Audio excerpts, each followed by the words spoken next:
வணக்கம் குருவே சரணம்.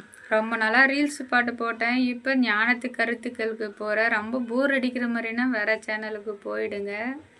சரி வாங்க, நம்ம ஞானத்தை அடையணும்னா என்ன நம்மளுக்கு இருக்கணும்னா பொறுமை தான் இருக்கணும்.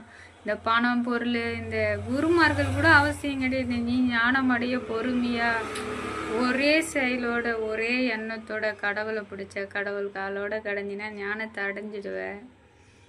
பொறுமை எப்படி நம்மளுக்கு வரும்னா, எது நடந்தாலும் சகிச்சுக்கணும். ஸ்டார்டிங்கில் வரவே வராது. அப்படி வராத நிலையில் ஒரு குருமார்கள் மூலம் இந்த பிரபஞ்சம் நம்மளுக்கு சில செயல்களை கொடுக்கும்.